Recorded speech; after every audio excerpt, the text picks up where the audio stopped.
gorgeous and sexy creature. Welcome to Practice Intimacy. This is the place to be to learn all about love, sex, and how to have the best relationships you possibly can.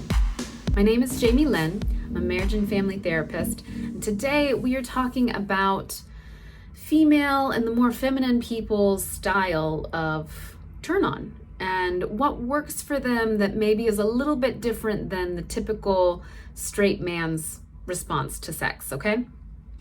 I get this question a lot. Usually what I hear from people is a question around like, why is it so much more complicated to get a woman turned on than a man? With a man, you just show him something and he's excited, whereas a woman, it's like, you gotta treat her well and you gotta do this and she's gotta not be too stressed out, all the things.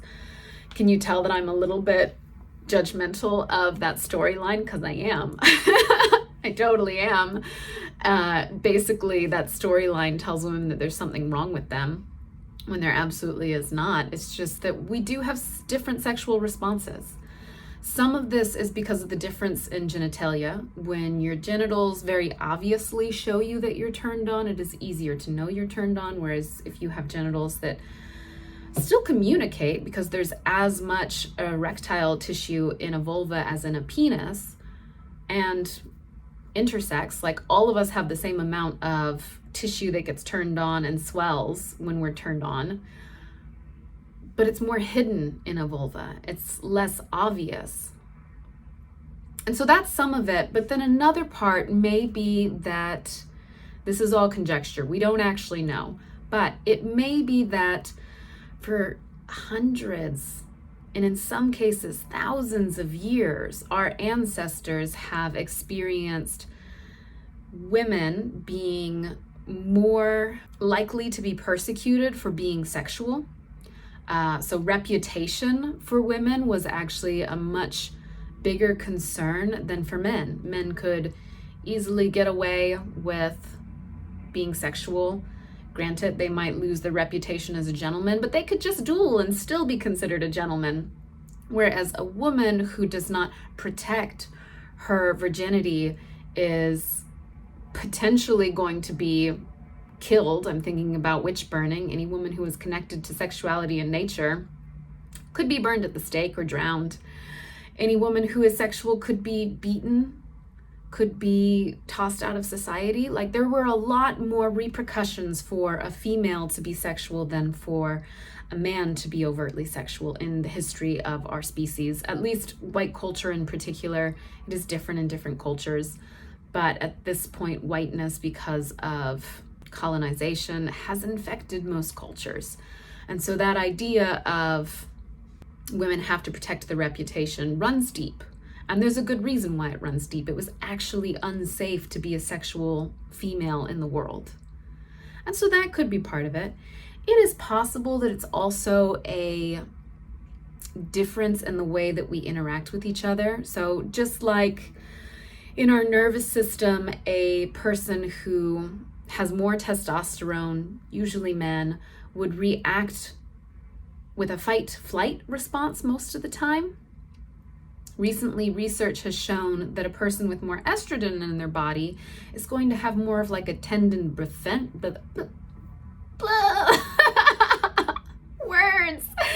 tend and befriend response when it's appropriate.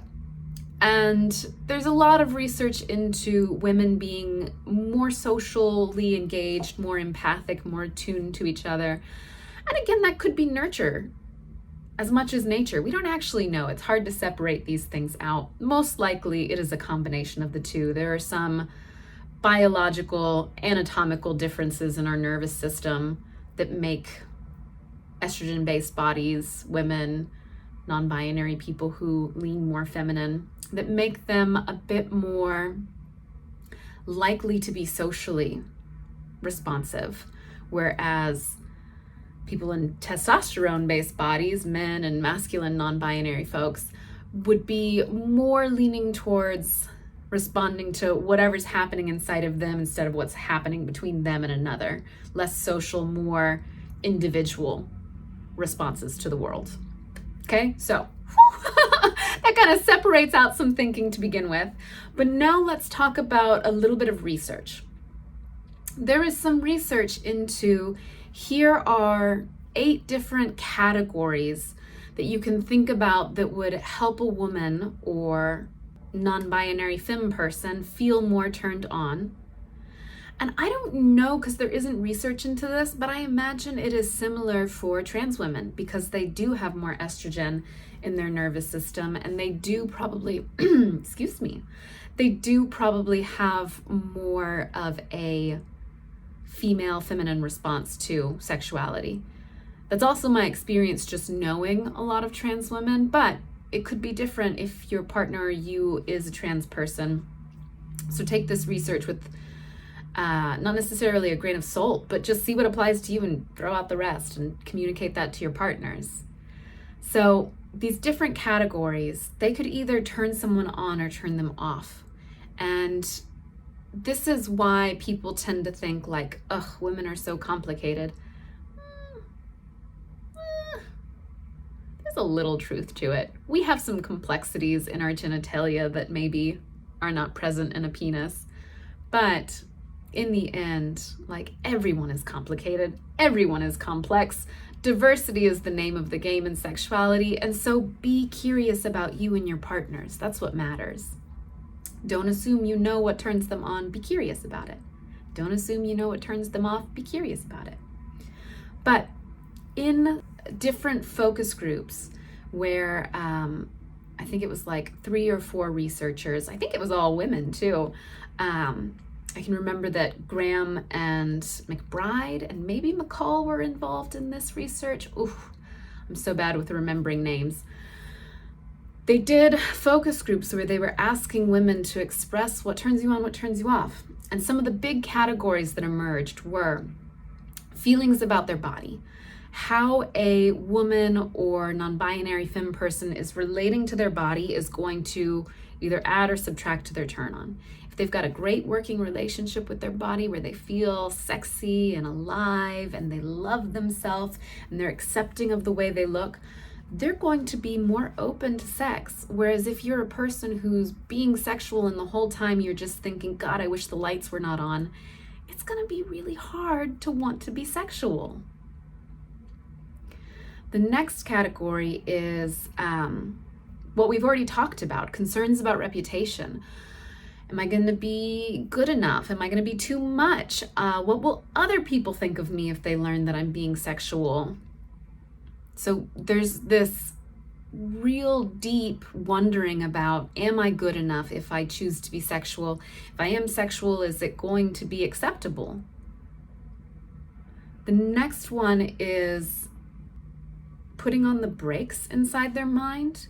So if they start thinking about, say, this partner is not good enough for me, I don't know why I'm here, this activity is inappropriate, I shouldn't be doing this, all of that is going to hit a turn off button, and the person will be less likely to be able to stay in arousal if that happens.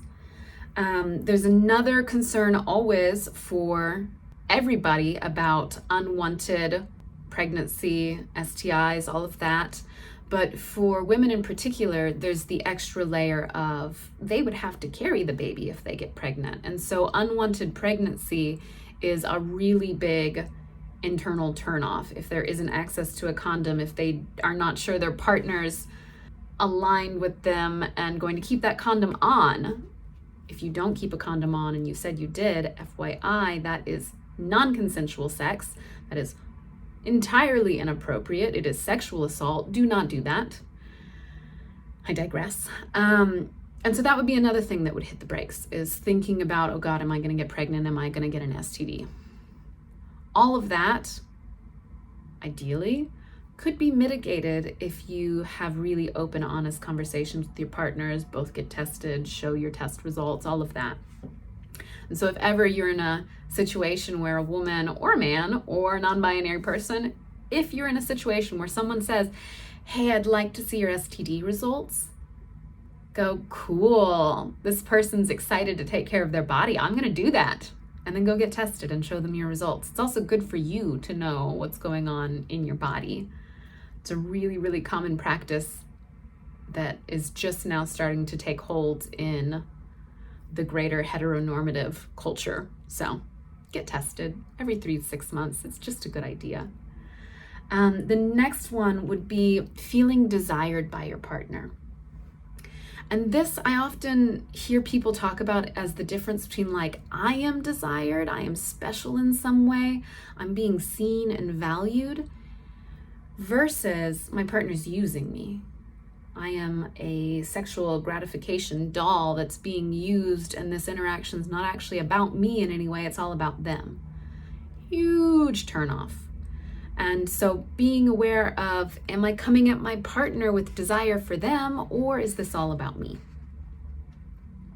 The next one is feeling accepted by a partner. Really feeling like I can fully be myself. I can talk about the things that turn me on. I can make the noises that I like to make. I can ask for the activities that I want to do in sex, and all of it will be accepted. And this isn't just in the bedroom, like acceptance of just who your partner is in general is going to help them feel more turned on and trusting and bonded with you. Feeling accepting of the way that their body looks is also going to help them feel safe and turned on and trusting of you as a partner. The next one would be the style of approach and timing. This is a big deal. Often we don't know what our partner likes and we mess up, and it is a big turn off. And sometimes it's about timing. Like if you're a person who is really turned on in the morning, but your partner is not ready to do anything sexual before they've eaten and had a shower, timing is off. If you're a person who's really sexual and thinks right before bed is the best time because then we can just fall asleep, but your partner's like, no, I'm tired. You should have asked me 3 hours ago. Again, that's a timing issue. And with the style of approach, this is so individual. Some people would love just to be, words are running through my mind. What's the most appropriate word here? Some people would love to just be grabbed and like fondled and loved on, and that would turn them on a ton. And for another person, that would be awful. And instead, what they need is like lots of eye contact, lots of loving words, and then maybe an invitation. Hey, would you like to go to the bedroom? And so the way that you initiate matters too, and can either lend to turn on or potentially turn off a partner. Being aware of that is important. And then the final one is negative mood. So if a person, this is true for everyone, if a person is in a bad mood, it is unlikely they're going to want to have sex. And then for women in particular, their mood really affects whether or not they want to be sexual. With men, it's still true. We are more similar than different whenever it comes to things like this. There's more overlap between men and women in their response to being in a bad mood rather than difference. But men tend to be a little bit less likely to notice a bad mood because that's how they've been socialized. Whereas women are way more likely to notice a bad mood and continue to feel it until it's resolved, whereas guys often will just kind of brush it under the rug because that's what they've been taught to do. Avoidance. So if someone's in a bad mood because either you said something or did something that upset them, they're not going to be as interested in being sexual with you. It would require that you either take responsibility for what happened and try and resolve it with them, so moving into a repair space, or working on not doing that in the future. Working on your behavior so that this kind of pattern of upset doesn't continue to happen between y'all. In the end, what is most important is finding out what works for you and what works for your partner. And so take time, think about these different categories I've talked about, and go through them and say, okay, where are my turns on in this category? Where are my turns off in this category? If I were to tell my partner the things that turn me on, what would I tell them? If I were to tell them the things that turn me off, what would I tell them? Make a list for yourself and tell your partner the list.